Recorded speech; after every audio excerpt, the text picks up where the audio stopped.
Hello, everybody. Welcome to CW Live. My name's Chris Webb, Head of Communications. I'm delighted tonight to be joined by Terry Pullinger, our Deputy General Secretary. Welcome, Terry. Evening, Chris. Evening, everyone. Everyone, you would either be watching this live, you'd be watching it on a recorded basis, or you may even be listening to it on a podcast tomorrow morning. So whichever medium you are tuning in, welcome to everybody. Obviously, we had a big groundbreaking session with Terry and the CEO of Royal Mail Group, Simon Thompson, last week, which went down really, really well. Almost 50,000 views across all of our channels. That's absolutely fantastic. Loads and loads of feedback, loads of positive feedback as well. So this session, Terry was keen to sort of get back on, follow that up for a little bit, but also take general questions from the membership, where I give you the chance, as we've done historically over the last 4 or 5 years, give you the chance to question Terry about direction of the union, what's going on in negotiations, and of course what matters to you at a local level. So this is, a part to talk about the culture issue and reflections on last week, but also part, as we like to do, to be open and to engage you as a membership and let you ask anything you want of Terry as national officer. So I'm going to kick off, Terry, if I can, just by throwing right into the questions, because obviously we sort of were fresh from speaking to the members last week, and say that we had that session. It was really well viewed across both our channels and Royal Mail's. Have you got any reflections on what took place last week? Well, I think it was absolutely a first, wasn't it, to get the CEO of the company to be prepared to do that. We nearly did it once a while ago, Chris, with Sue Wally, but she never got that far. Rico Beck decided to part company with her. But to get the CEO of the whole of the Royal Mail Group to come on unscripted and just take questions, we didn't know what the questions were going to be. It's a big move, but it was a move that we felt was necessary. We absolutely, and the new CEO is absolutely in the same place as us on culture. Previously, it was at the bottom of the agenda, culture and trust.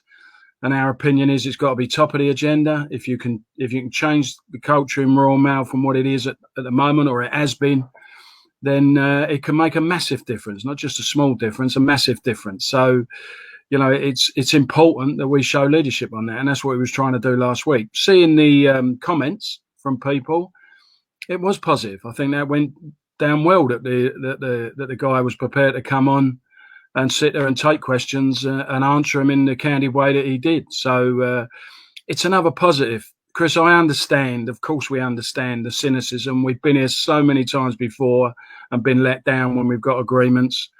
But, you have to be optimistic. And for me, I speak as I find. So at this moment in time, we made the agreement.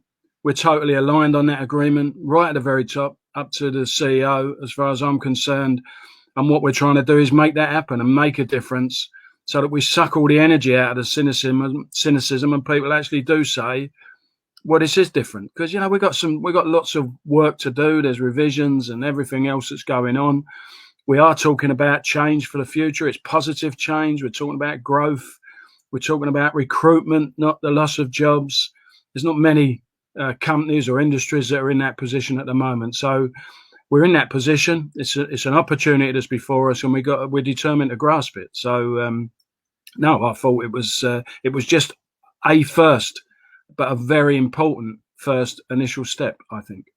I mean, following on from the session, showing, I suppose, in the positive aspect, the impact of our live sessions with our members, Terry. There was quite a substantial piece in the Financial Mail on Sunday, of which, it reiterated both your and the CEO's commitment to, I think the phrase they used was, root out all forms of bullying.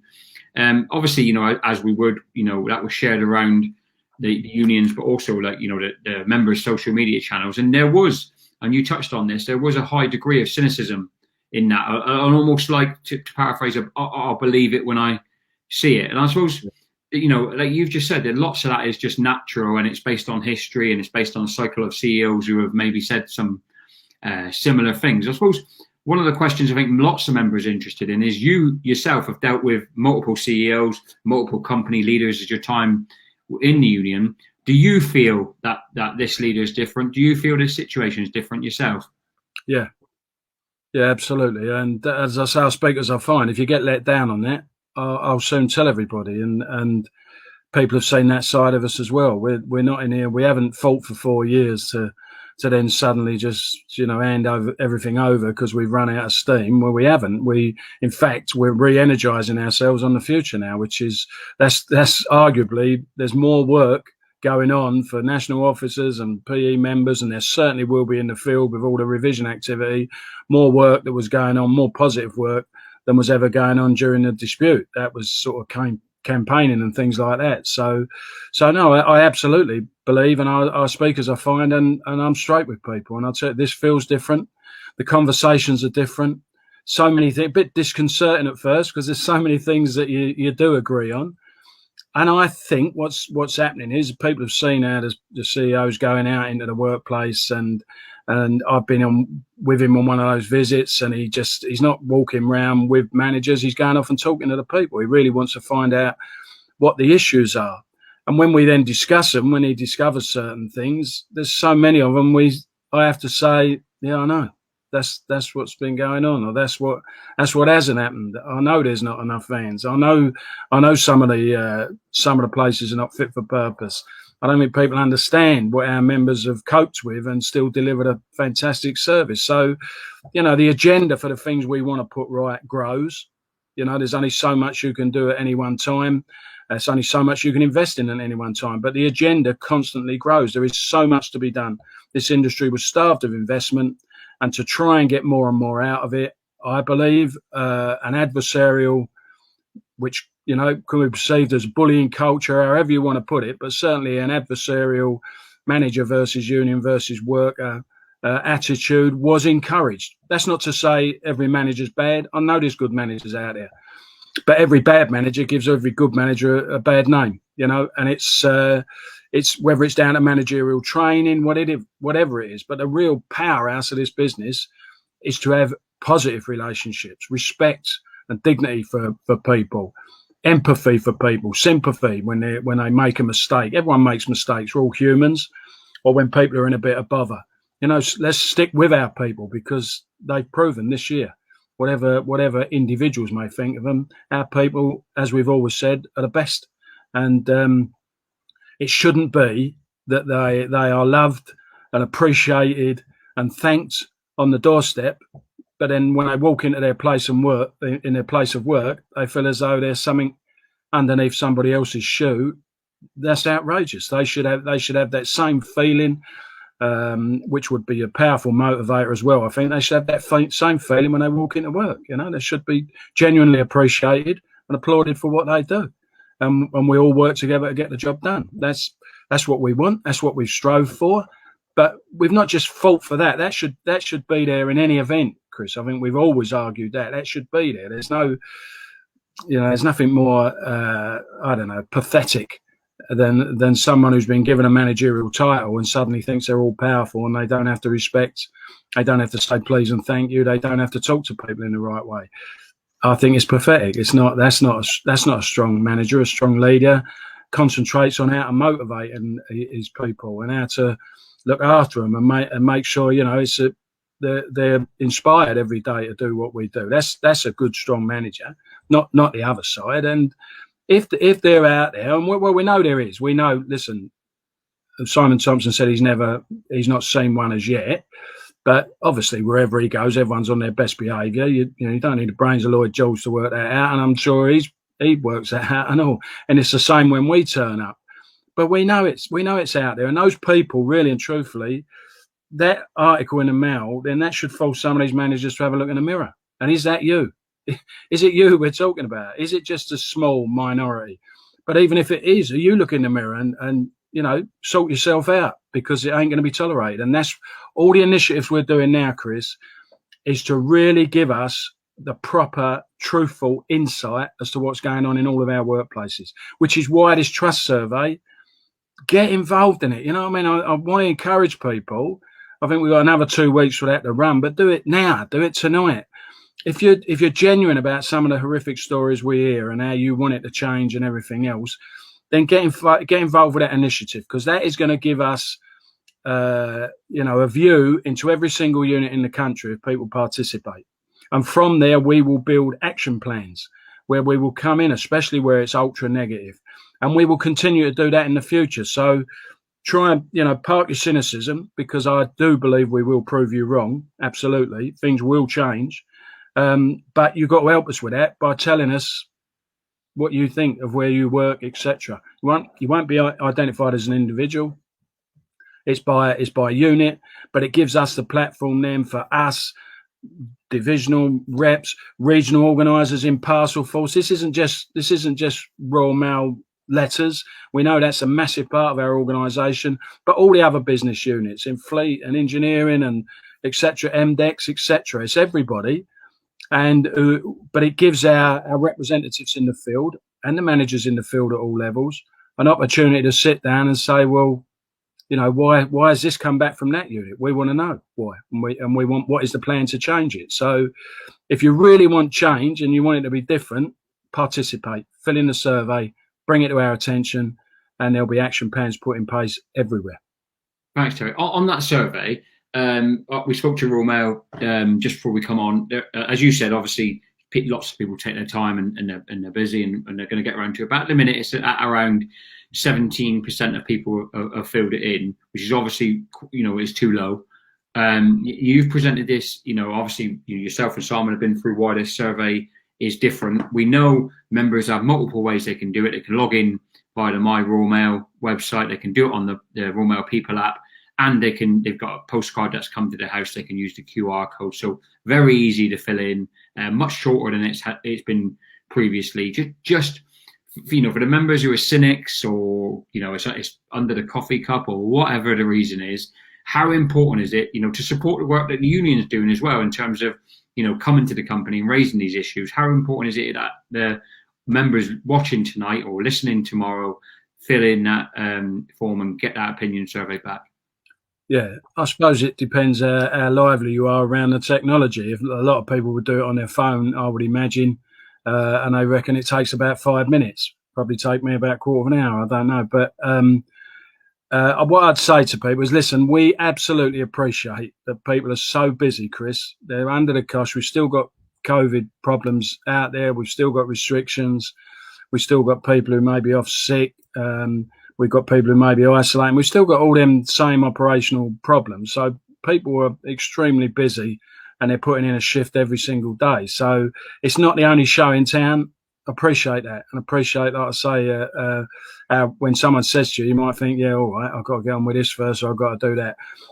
All I'm saying is we would encourage you to take that 5 minutes to fill it in, because it could be so important. So despite all the good work you're doing out there, and despite how busy you are, if you've got criticisms of your office or good stuff, if you think you're one of the ones that actually, why don't people work like this, for instance, then tell us on the survey, because as I say, we're not going to stop with it. Just if the turnout isn't as great as we would really want it to be, I don't mean to say we're going to stop coming, because it's no good people moaning about the situation if we present them with an opportunity to let us know what's wrong and they don't take it. So that is not not being unsympathetic about all the things you have to do and all the ag in your life, etc.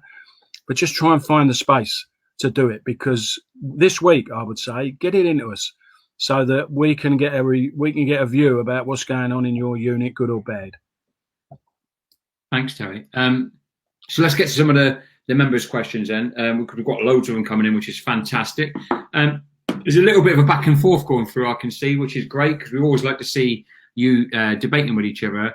And Scott and a few others, actually, so 2 points to this question, have raised the question about whether we are asking for a new COVID bonus payment, so one that builds on the one that was received earlier in the pandemic. And there's a bit of back and forth which suggests from some people that the union perhaps hasn't achieved that much during the course of this pandemic. But as you see this comment I'll put up here, and this is in reply to Scott Westerman, where Shani's saying, I think we've done well through the pandemic. We got £200 for it, got a negotiated 3.6% pay rise and an hour off the working week. I think the nurses out there would think they're pretty lucky. You touched on earlier, Terry, and this is not something we do as a union, but listen, we got it within our own union. We got thousands of BT members facing compulsory redundancy, site closures. You saw last week where almost 1,000 British Gas engineers just sacked on the spot because they refused to sign up to lesser terms and conditions. Fire and rehire is rife throughout the country. Nurses being in the NHS being offered 1%. I mean, I think we'd both say this union did a tremendous job. But what would you say, for our two questions, one, what would you say to our members who don't think perhaps the union's achieved as much as it could have in the last 12, 18 months? And also, I suppose we're always wanting more, Terry. Are we still on the lookout for, further gains from the employer in the coming months? Well, I mean, I don't mind a membership keeping us on our toes. That's that's what they've always done. We seek their support. They back us. We represent them as best we can, and we try and get them the best deals. But I mean, you just reeled off the realities of what's going on out there. Don't forget, in the Rico back day, I think that the £200 payment later on was suggested that was your pay rise. And then they were talking about, minuscule pay rises. We was talking about anything up to 16,000 job losses, etc., going to be announced after Christmas and everything else. I mean, the situation's been turned on its head. So when you're negotiating, of course people, a lump sum or a reward for what they've done during the COVID is something that people would ask for. But you can't ignore what we've negotiated here for our people. 2 pay rises, another hour off the working week. We're gonna be recruiting again, so everyone's we're gonna have more people coming into the industry. That presents an opportunity for us to sort out some of these appalling resourcing situations we've had locally, where quite clearly a lot of our part-timers should have been on longer contracts, etc. They're going to have an opportunity. There'll be first dibs for them people. Then we got people on temporary contracts who still ain't got a permanent job, who would welcome a permanent job. So, I mean, and we're talking about external recruitment again. We're talking about bringing back the postal cadets. I believe we're extremely close to getting an agreement that we would be prepared to put before people on the average holiday pay. So it's progress. We've still got on our policy, we've still got another 2 hours to achieve on a shorter working week. So will the union be constantly asking or trying to ensure that the people are fully rewarded? Of course we will. That's what we do for our members. So we'll be back in pay talks, won't we, next year? But I mean, over the course of the last 4 years where we've been in dispute, and the magnificent support people have given us, we've not taken one day of industrial action, and yet we've got pay deals all the way through it. I think it tots up to about 16% in terms of pay, with the 2 hours off the shorter working week, etc. I've got to be honest with you, Chris, I don't think anyone's got near it. So it's not for us to come on here and, I mean, I don't want to feel like we're boasting. And then, I mean, my wife works for the NHS, so she's a nurse. So, what do you think she thinks when we're having this conversation and I'm giving it large? We have achieved that through our union strength. But to try and dish that and say this union ain't represented its members or protected its members, I'm sorry, I absolutely and fundamentally disagree with the people who say that. You're entitled to your opinion. You're entitled to hold us to account. You're entitled to keep us on our toes, and please do. But you really have to explore the realities of what's going on around us and what we have achieved for our members. So at the moment, we're sitting here and it's all positive, and we can make negative comments and we can have a criticism, while in the other side of our house on BT, people are fighting for their lives there. They're getting compulsory redundancies. They're about to battle. They've got the same sort of aggressive CEO coming at them as we had during the 4 pillars. And we all know that's a really tough place. And there was no one then talking about, big pay rises or shorter working week or anything else. So do we always believe you deserve more? Yeah, of course. That's how we go into every set of negotiations. But this business needs to be successful. At the start of last year, this company was running at a loss. It's not now. It's profitable. There were shareholders trying to make moves on us because of that, because they want to cash in on their money. We're talking about splitting up the company, selling GLS. Look what they wanted to do to Parcelforce. I mean, I see people criticising, you never mention Parcelforce. Twice we've saved Parcelforce from certain death. A few years ago, when we were government owned, they were going to get rid of it. They didn't think there was a future for Parcelforce. This union saved it. In this latest dispute, what Rico Beck and his team wanted to do with Parcelforce, we saved it again. So accusations like we don't care about Parcelforce, members as well. It's, in my opinion, you're entitled to yours, and I don't mind a straighten up about that, and we'll shake hands afterwards. But we're a democratic organisation. But I think you're either you're not well informed about what's going on around us and how this business needs to move forward, or you think you want a bigger slice than is possible for even the strongest union to try and achieve for you. So I think what we've got stands up as a trade union. I think we can be very proud of it. And I know we have only got that because of the strength of our membership. Otherwise, we wouldn't have had that. So don't do yourself down suggesting this union ain't done very well, because I just think history will demonstrate to you that this union's done brilliantly, but only because, as we've always said, listen, we don't get what we deserve. We get what we negotiate, but only if we negotiate from a position of strength. You gave us the strength, and we negotiated far better deals than people anticipated. Thanks, Terry. Fantastic answer, and received a lot of response to that from the chat. If you're enjoying this session, you can help us by sharing the link, tagging your work colleagues, getting the message out there, because obviously the more people that see and listen to this, the better.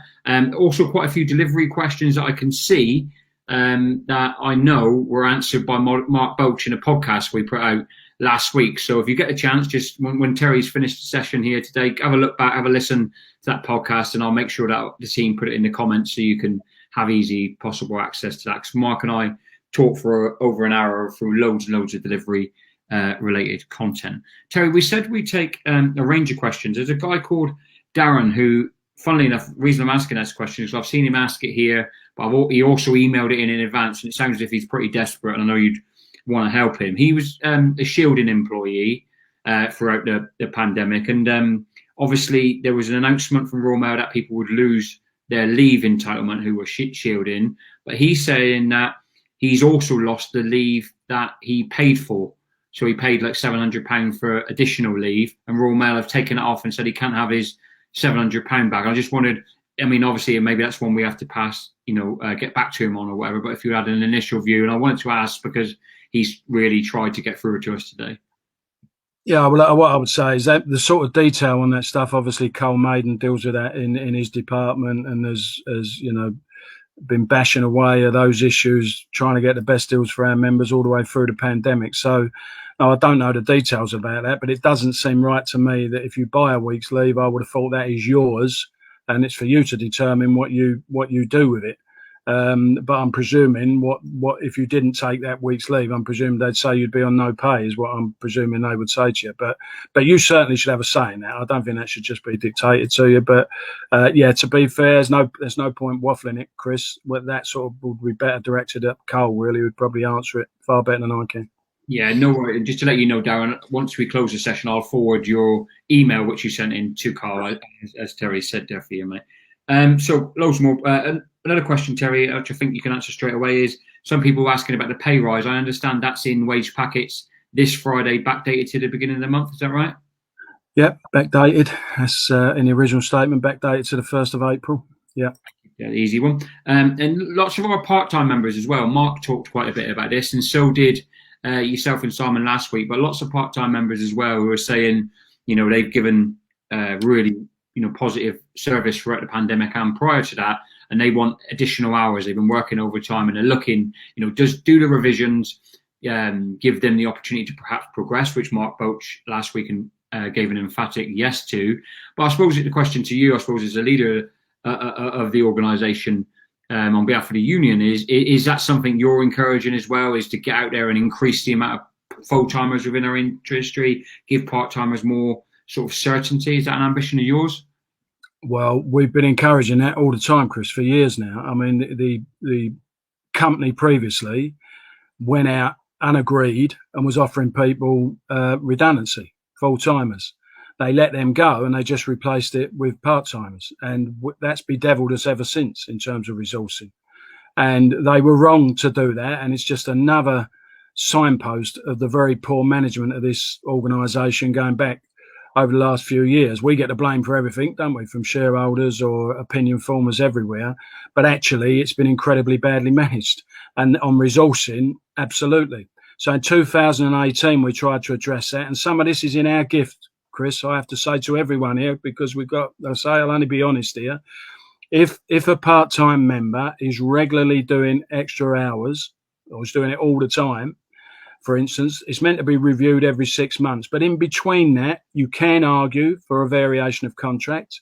You can argue for it to be an SA, in which case that would all count towards their holiday pay, etc., etc. And we could have been doing that over the last couple of years. Now, management would have been reluctant to do that in our dispute mode, but there's no reason why they couldn't have been disagreements. So, drawing a line on that, we have absolutely raised the profile and the case of part-timers in these talks. We're working on a resourcing joint statement now because we are going to be in a recruitment situation.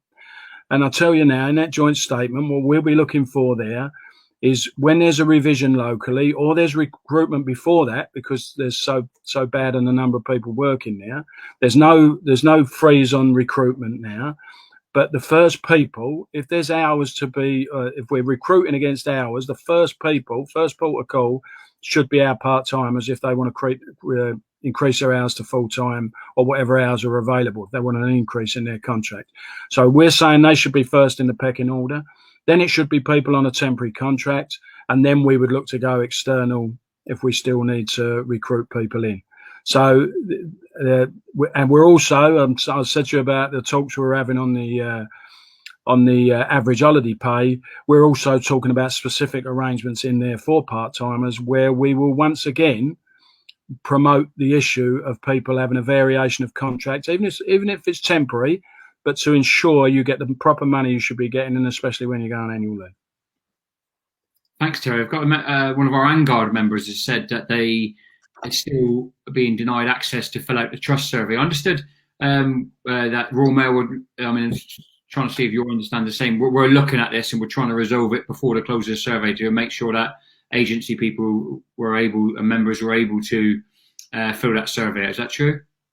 Well, no, I don't remember us talking about our agency members filling it in, Chris. So this is more about, I suppose, Royal Mail employees, Royal Mail Group employees. I have been told, I don't know how true it is, I have been told, though, that some agency workers have just been scanning the code. Yeah. You think people have been scanning it and have been participating, some of the agency workers. But no, I don't remember us specifically saying that the Angard members would get it. This isn't like a CWU survey. This is a joint CW and Royal Mail Group survey of Royal Mail Group employees. I'm sure Royal Mail will be watching and take an interest in the session. You can have a look at that one and see if you can pick that one up for us. Tam Dewar, our divisional rep up in Scotland, has said now about 10 times in this session, so I'm going to have to ask it now, Tam. He said it would be great to see you and Simon in Scotland, see where the areas are improving, which is great. Also seeing where Royal Mail are refusing to engage. He said, you promise you won't be stranded due to snow again. So is that a visit you're up for making, Terry? Yeah, of course, and we will. We are now getting back on the road, and you've got to work it out, but not necessarily. I don't mind doing a joint visit, but can I only come if I've got a CEO with me? Then can't I come on my own? I'm more than happy to come on my own. But no, Tam, there'll be a number of sites that we'll visit jointly, but there'll also be a number of sites we'll visit individually. And there is no-go area, whether it's Scotland or Wales or Cornwall or anywhere else. So, it's no problem, mate. We'll have to see who's laying on the best offer in hospitality. We'll start a bidding war now in the comments. One of the questions, and it's coming up, it came up in your session with Simon Thompson, came up in the podcast with Mark Boach, it's coming up again tonight. And I think, both yourself and Mark had commented that there's different groups of members fall into different divides on this. Is lots of people saying, when are we getting back to van share post-COVID? Lots of people saying, hopefully we're not getting back to van share, are we? So we got two trains of questions coming at you there, so for you to pick your way through what's the best route, Terry. Yeah, well, you should tell me what the numbers are. Who do you try and please on this one? No, it's we've always had people that might not, would have preferred to have gone out on their own rather than shared vans. Obviously, the COVID situation meant no shared vans. we are meeting with the business, and certainly the operational officers are meeting with the business and looking at what is the plan going to be, the plan to come out of COVID. And also, of course, we have to anticipate if we had a spike somewhere, anywhere in the country at any particular time with the different strands of COVID that are coming out, how we would deal with that as well. But, on a positive note, what we're really now looking at is the footprint for coming out of COVID, which would mean, no social distancing, which would mean 2 back in a van. But what we also acknowledge is it will create a problem, not just people who would rather not go 2 back in a van, but the problem will be exposed about the size of the vans, because with the amount of parcels now that have come in, which has been really positive in terms of the finances of the company and everything else, I think there's a big question mark now over what size vans should we be having. You've heard, I think people probably heard the CEO saying there's so many vans off the road. We've got so many vans that are like over 10 years old. And this is another area that hasn't had the proper investment. But investment going forward, I think it's got to ensure that we've got the right size vans. And it's different places, very rural or whatever, it may be okay. But I think we're going to have a bigger variation of vans and a lot more bigger vans, would be my opinion. So who knows? Maybe you'll end up 4 going out in a van. That pleases nobody. So you got to the right place, Terry. I'm teeing that up for Mark Boss. So. One of the things, obviously, sometimes when we're on these sessions, and this is, it's good that we've obviously come on and followed up the session last week, but the pace of those sessions that when you do the big ones with the CEO or the big ones before an industrial action ballot that we've done as well, is that sometimes we can take a little bit more time during these sessions to pick out some of our smaller groups of members. And we've had quite a few people who are, we'll start with our rural members, Rural Delivery and SPDO, saying, does the union do as much for them as it should do? I suppose the flip side would be that, the deal speak for itself in that sense. But people, there was a comment from one of our SPDO members saying that their manager said that the hour off the working week is totally unworkable and they wouldn't be getting it in their SPDO. For examples, there's a few SPDO members asking, are they getting as much from this love from this union as they should have, Terry?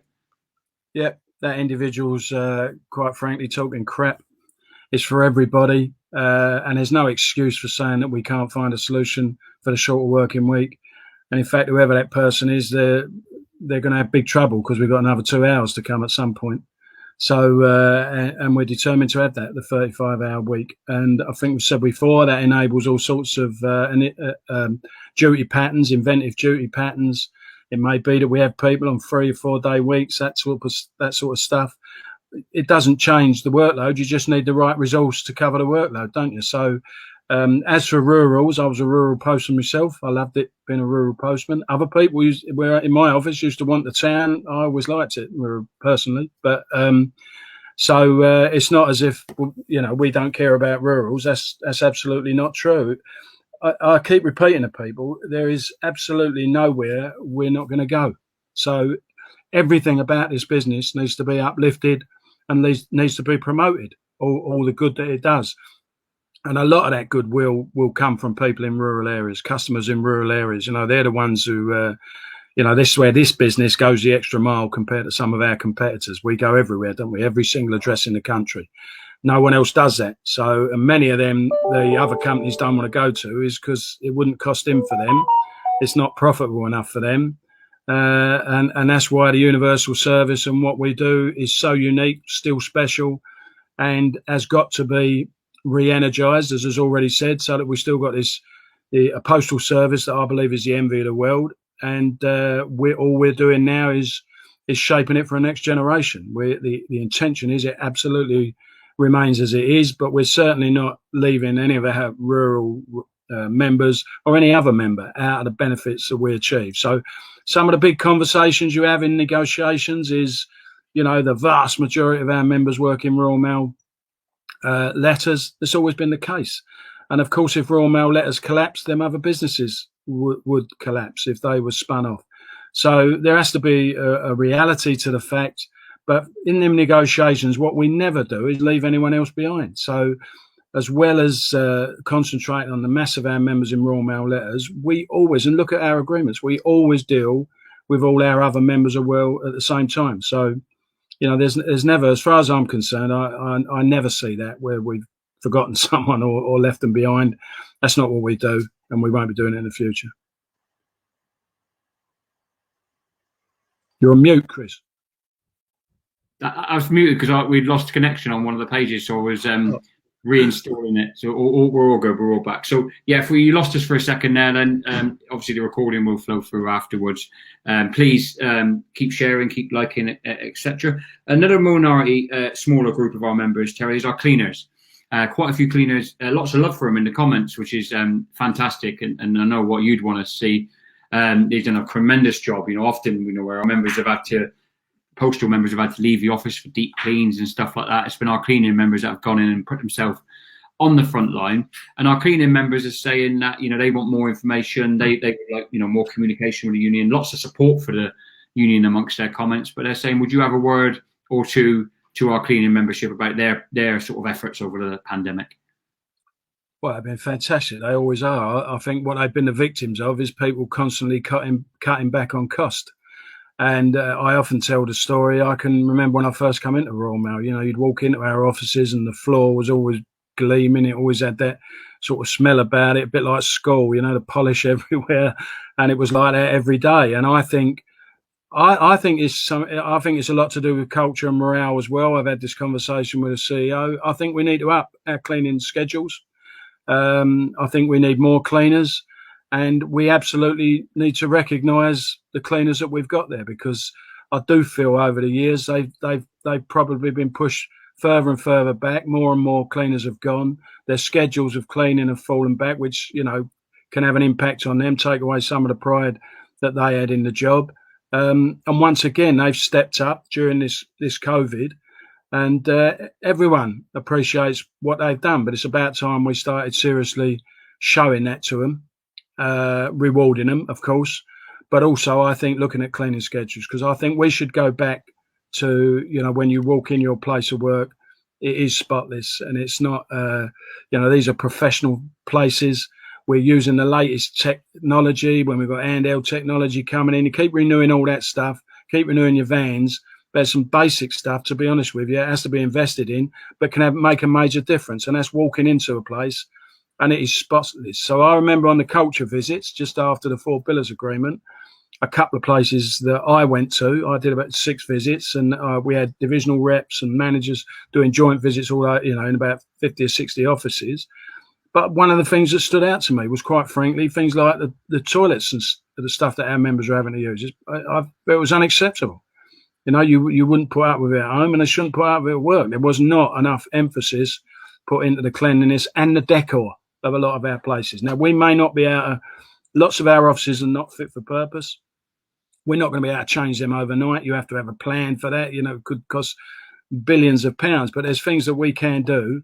We can certainly, you know, freshen these places up and keep them spotlessly clean. And from my point of view, that's a conversation that we continue to push. What those people do for us, you know, all the other members, our cleaning members, they always stand with this trade union. And what they do, their best efforts to keep it as clean as they can, and how they've stepped up to some of the demands of the cleaning schedules under COVID is nothing short of fantastic. Absolute fair play to them. Thanks, Terry. I'll put myself through. We've got lots and lots more questions. Just trying to think through what was rather amusing. Here's one for you from Lynette Collins. Asks if you like cheese scones. She'll make you some if you visit us. So that's the bidding war you've started now, Terry.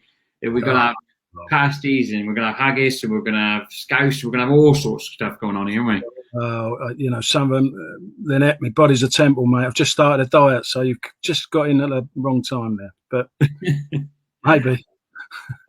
Our partial force members, Terry, you know, another group of workers really close to your heart, having represented them for such a significant period directly, and then obviously, you know, since you've been DGSP as well. You know, what a word for them, because lots of them are asking for updates. And I think the other thing to say to members, obviously, is we're looking to do these sessions with the national officers, with Davey, with Mark, with Andy and Carl. So, like, you know, that you will get your chance to ask direct questions. But there's big changes in Parcelforce, that, the revision process and the changes. What would your message to our members in that area be?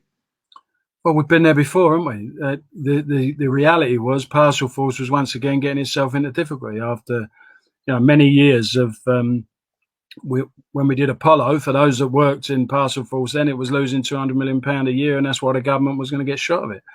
We changed it into an express and next day company. It took us about 3 years to get it back into profit, and from there it went from strength to strength. But in the last couple of years, with all the other parcel providers that are out there, and most of them haven't got directly employed people, well, in fact, all of them, I think. So they've all got them cheap labour models, bogus self-employed, that sort of things that puts Parcelforce. There's no USO in Parcelforce. It's direct competition. It puts a real strain on Parcelforce being able to maintain its profit, maintain its contracts. Our people are fantastic, and that's why a lot of contracts still stay with us in Parcelforce, because I would say that we're the best. And I suppose the balance is the changes we have to make in Parcelforce. They've got to be done in such a way to take the people with us, and that's everyone's intention, as far as I can see. I know how hard Davey Robertson works on that, and keeps that legacy going in terms of Parcelforce. But there will be change. There's going to be lots of change in Royal Mail. There's revisions going on everywhere, so no one can avoid the change. Because, listen, if people don't think the dynamic has changed in the last year, then again, then they're not really thinking about it. But there's no reason. We're optimistic. There could still be a Parcelforce. Don't forget, it wouldn't have been here if the union hadn't stood with it. It would have been sold off by now and gone. And I think then you'd have seen people redundancies, and you would have seen owner drivers or bogus self-employed brought in, etc. So we saved Parcelforce, but it was on the basis that we have to address the issue of its profitability, and that's what's going on. So we did it all them years ago. There's no reason why we can't do it now. Again, we're not accepting any compulsory redundancies. We're not doing anything that. We're trying to work with the people, but it's life now, isn't it? You can't. No business, Parcelforce or Royal Mail, we're all privately owned. We're not public now. We're not publicly owned. And whenever that runs to a position where it could be running at a loss, you've got big trouble. And then people want to make radical changes to try and quickly reverse that decision. We've got ourselves back in the place where the finances are back in a stronger position than they were, and we've got to build on that now, not take it backwards by just ignoring the obvious threats that are in front of us. That's not a way to protect our members, is ignoring that, and then they end up a couple of years down the line, you're losing your job and things like that. That's not our game. We think forward, don't we? We're protecting jobs. We want to increase jobs. So, yeah, Parcelforce has got to have a new plan. It's got to be refreshed like it was before. So has Royal Mail, and that's what's going on, Chris. Thanks, Terry. Kerry Woolnough, I'm asking this question primarily because you've asked it several times, Kerry. She's complaining about the fact that Labour, as in the Labour Party leaflets, have been in the office, her office this week as door-to-doors. I'm sort of getting the feeling, Kerry, that you're complaining partially because you don't want to deliver Labour Party leaflets, but also because you don't think they should be door-to-doors. But my understanding, Terry, is the parties in elections were given an allowance on direct mailing. Is that right? Yeah, I think when there's elections going on, Chris, we have to deliver for all parties. So there's plenty of them we wouldn't want to deliver, I would imagine, equally. But and there's proper arrangements and agreements for that in place. So that's why they're there. But I would say to everybody as well, it's still work. We are not. I keep emphasising this. We are not in the game of turning away work, whatever that work is. That is not the way to not only reinvent Royal Mail and make sure it's here for future generations, but equally that's not the way to protect our terms and conditions, our pensions, our jobs, everything else. We've still got employment, standard living and retirement security. Have a look around us. There ain't many people that have got that now. We have still got that. We've protected it after 4 years of disputes. We've protected it on the basis we got an agreement to build on the policies that we had. They were our policies to grow this business and embrace the change, but on the basis that our people are properly rewarded and they got employment security, they got proper pensions, all that sort of stuff. So, we might not like little bits and pieces of work. We might not like the days we have to deliver it on, But we can't put ourselves in a position that we're turning away work, which then could lead to other contracts being lost, and then could mean people losing their jobs. That ain't our game, and that's not what we're going to do. Thanks, Terry. I mean, a couple of you asking about van sharing, by the way, just to let you know, if you just joined us, we've already covered that topic and many, many more. As soon as we close the live, you'll be able to watch it all back, and Terry picks up that subject matter and lots of others in great detail. One of the things that's coming up, Terry, and I don't know if you think these two things are related, is the issue of bullying and equal amounts of people talking about lapsing and having to take out additional work and having to almost firefight on a daily basis. I mean, and I suppose that's been like amplified with the pandemic, the increase in parcels and the pressure in the workplace, social distancing, etc. I mean, do you think there's a link between those two things? And would you like to see us move towards a place where lapsing was a thing of the past?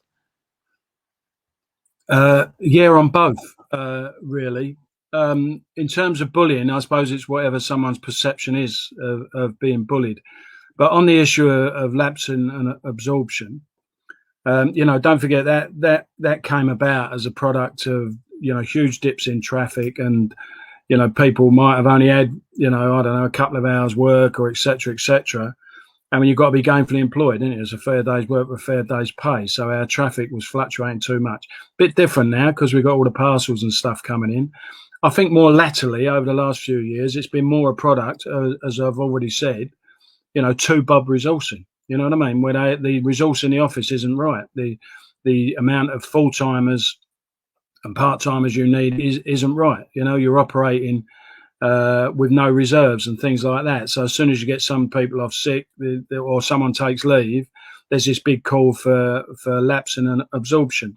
We had to deal with this in Parcelforce, and our way we dealt with it back in the days, I don't know how it's dealt with now, was even if you've not got much work that day and someone asks you to take a bit of work, what makes sense is to take a bit of work like next to you or within the vicinity that you work. I think what really puts people out, and it would have put me out as a postman, I'd be on that absolutely, is when someone says to you, you come in the morning and you think you're going to do your walk, which you're very familiar with, which you know how to prep quite quickly and get organised and you know where everything is. And then someone says to you, by the way, no, you're going over the other side of the town. But they don't even ask you in the right way. They just tell you and say it's a reasonable request. There's none of this, can anyone help out? We've got this problem and all that sort of, the approach is all wrong for a start in a lot of the complaints I hear. But also there seems to be a complete lack of empathy of when you do that, then by definition, the ability for you to make a mistake is greater in terms of the prep. The ability for your productivity to be less is greater because you're not familiar with that walk, you're not familiar with a frame, et cetera. And I think where the bullying bit comes in, Chris, is people are, if they have to do it, they don't like doing it, but if they have to do it, they then also got the psychological problem of knowing they could easily make a mistake and they're not going to get done today because it's going to take them longer to prep, and they will come under some sort of discipline as a consequence, because that's the sort of thing that's happened. Not empathy. Listen, I understand you ain't to be able to do it like you do your other job, etc. There's none of that, is there? And that's the emotional intelligence bit that's so lacking from some of the people who call themselves managers and leaders in the workplace.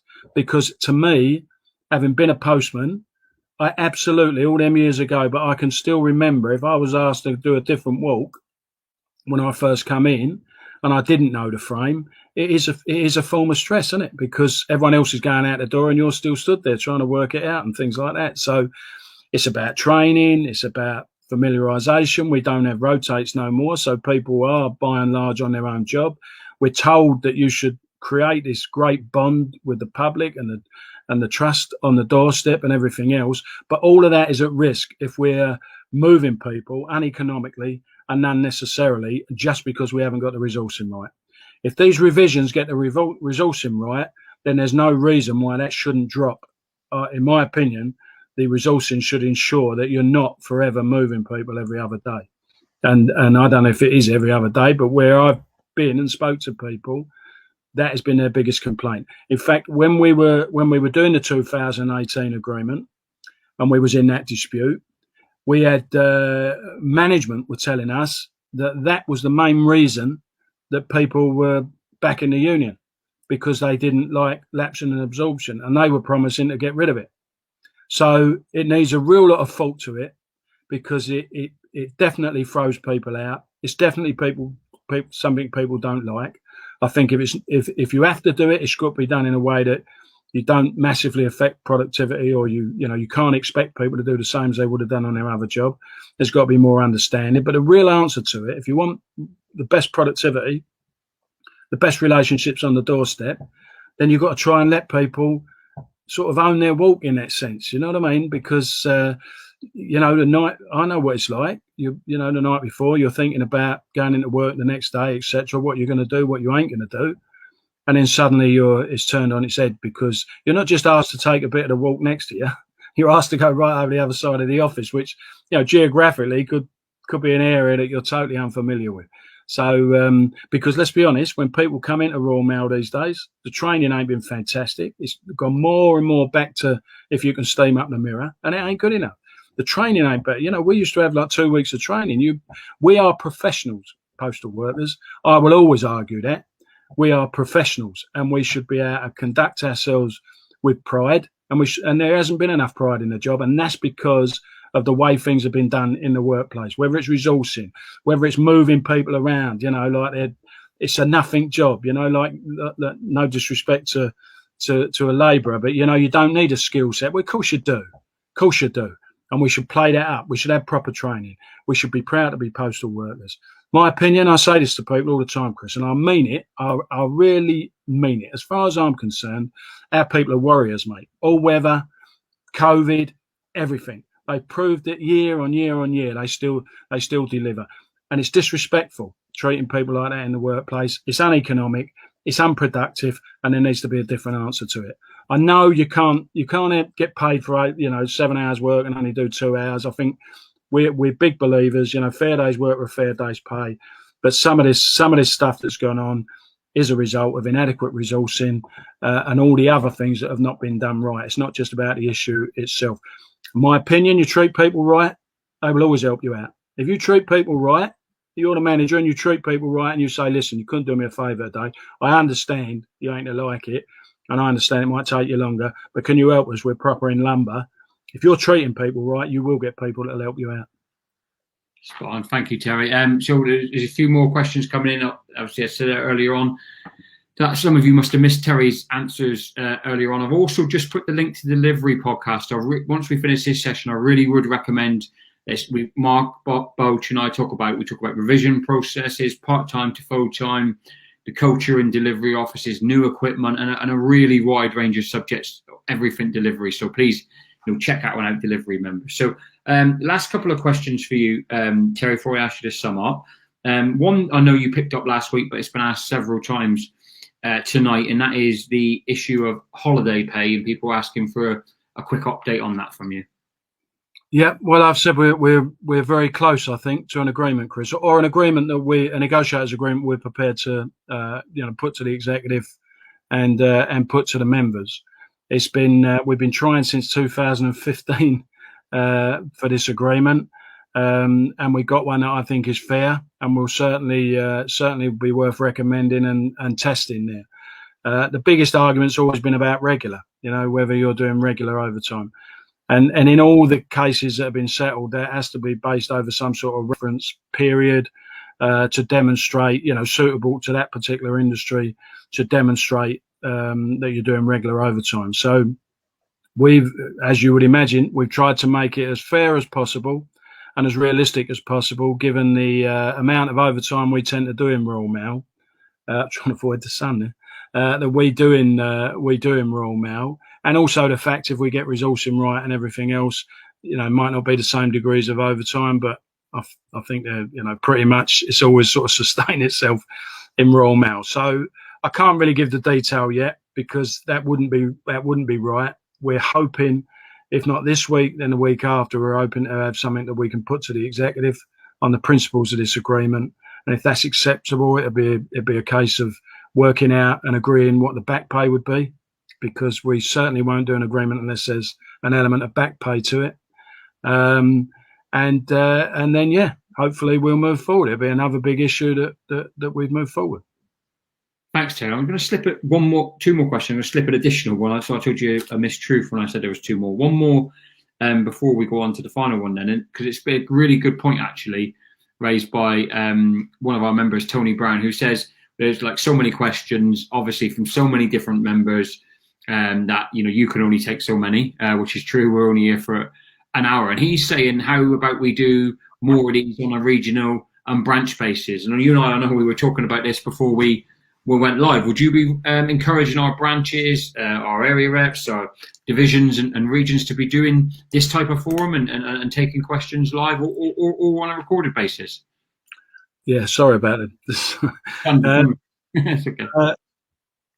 Yeah, absolutely. I mean, that's what we said. This is only the start of it, Chris. So if we ask specific questions and if they're tailored to whatever it is we're trying to address in a workplace, there's no reason why we can't do it regionally, divisionally, area, local.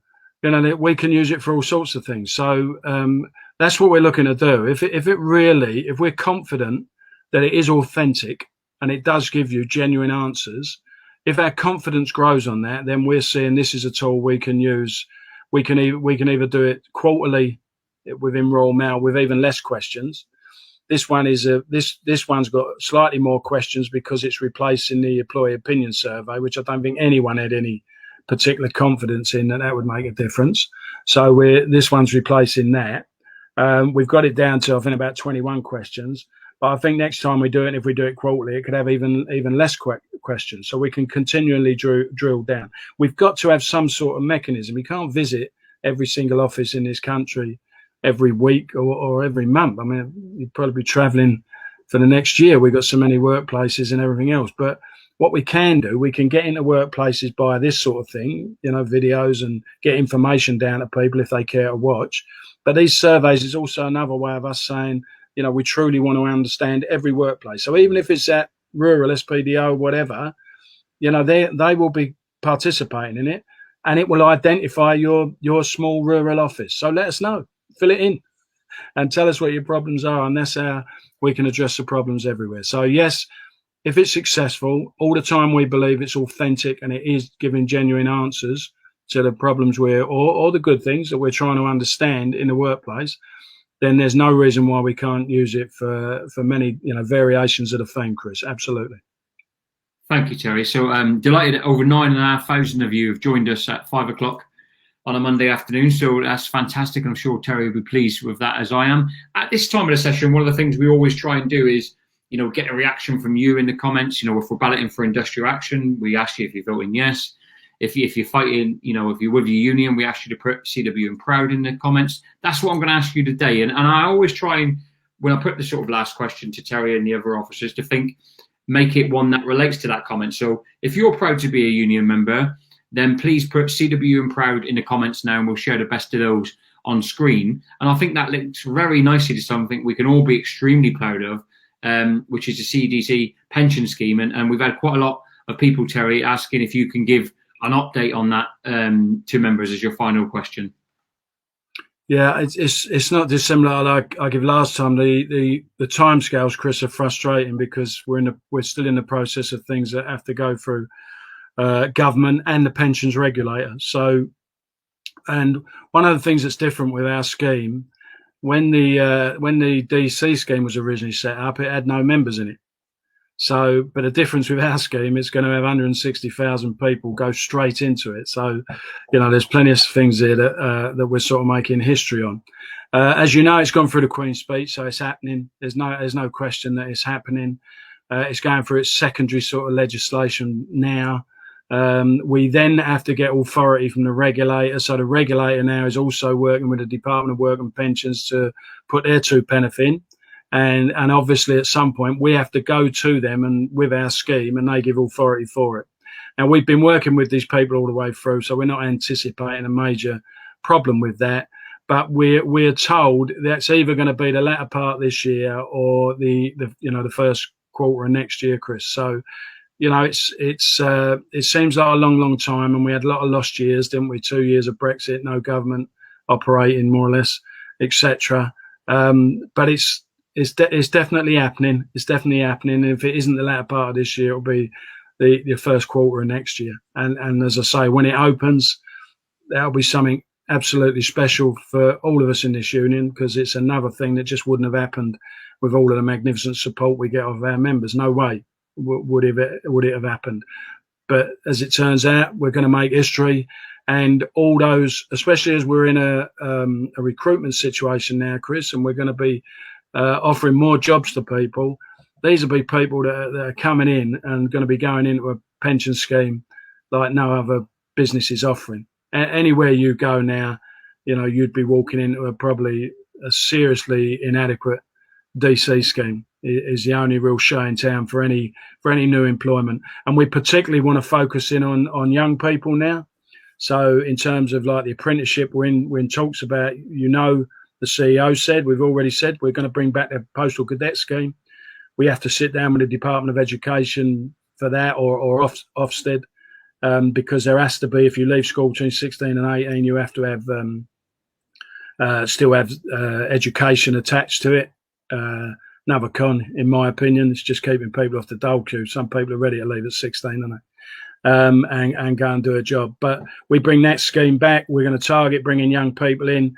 Imagine that, when your son or your daughter comes in and they've just managed to get one of these jobs with Royal Mail, just leaving school, and they say all the benefits, they say what the wages are for a start. I tell you, look at the wages for a 17, 18-year-old in Royal Mail compared to most youngsters. The fact that they're going to have a pension scheme and everything else that goes with it, got a trade union looking after them. I think most parents would be delighted and say, look after that job, because you've got security in there, and it may not feel like it when you're young, but that is extremely valuable to have. So, and that's what we're creating, as I say, and they will, in years to come, they will benefit from the fight we had and all our members had, and the pension scheme that we managed to get out of it. Thanks, Terry. Fantastic. Got quite a flood of questions from Parcelforce members on the issue of Rex at the end. Just to let you know, we're going to have a session, and we're going to record a podcast with National Officer Davy Robertson on that. And as John Meehan rightly pointed out, if you've got any questions on that, you can see your regional organiser or your local rep in the intervening period. Whilst, Terry, I'm just going to ask you now to sum up for a minute to any final messages you want to get across to the members. And what all those of you who are watching, we've just hit the 10,000 mark, which is fantastic. If you have enjoyed the session, let us know. And if you want more of these type of Q&As, let us know that as well. But from myself, it's good evening. I'm just going to hand the final word over to Terry. Yeah, first thing is, I don't think I've ever had a cheese scone. I've just been thinking about it. I don't think I've ever had one. The other thing I wanted to say is about the article in the Daily Mail, because when you and apologise for this sunlight, by the way, but when you do these things like the live Q&A, and this is why it was quite a brave thing to do, I think, for the CEO of this company, is what we didn't realise. That article came about of the Daily Mail watching our Q&A, watching the video. So you really are putting yourself out there, and we must remember that's not just within our own organisation. Anybody can get to see these things or see the videos or come on our sites and things like that. So I think it was really significant that the CEO was prepared to do that. I think sending the really strong message to the shareholders. We've got the shareholder AGM coming up, to the shareholders and other opinion formers, because the biggest question outside of our organisation is actually very similar to the one we're getting back from a lot of our members. What is different this time? Why is it going to be different? Then people are asking the same questions. So these things that are unique that we're doing, it's not because they're a one-off. It's because it's absolutely important that people realise that this is different and this is genuine. And we are absolutely going to protect our people, protect this great public service, and build it for the next generation and grow it. And in doing that, we will take on different work. We will have different hours, different days, but it's all work, and it will all create jobs for people that can come in, decent working people come into a decent job with all the benefits we get. Don't dismiss them benefits. I know how hard the job is, and we've all been there, and there's days you really want to kick off and you've had enough, and there's days, but I just urge you, think about it. Don't take it for granted what we've got. Talk to your friends, especially now it's going to open up and you're going to be able to get out socialising just reconnect with them people and ask them about their jobs and what they're doing and what they do and what they don't get. So this is all to play for, Chris. I think this is our agreement, which everyone said was a great agreement, and everyone was supportive of it. This is us taking that agreement. We are honouring that agreement. We want to take it forward, and we will hold Royal Mail and anyone else to account if they try to go back on, renege on that agreement again and go back to for what we were fighting the last 4 years with people who never had ambition for Royal Mail as the great public service as it is, never had an intention of building upon that, but rather had the intention of stripping it back just to be some massive parcel company with international connections. That's not where we are now. So, you know, just reflect on that and remember where we were, what we fought for, what we've now got.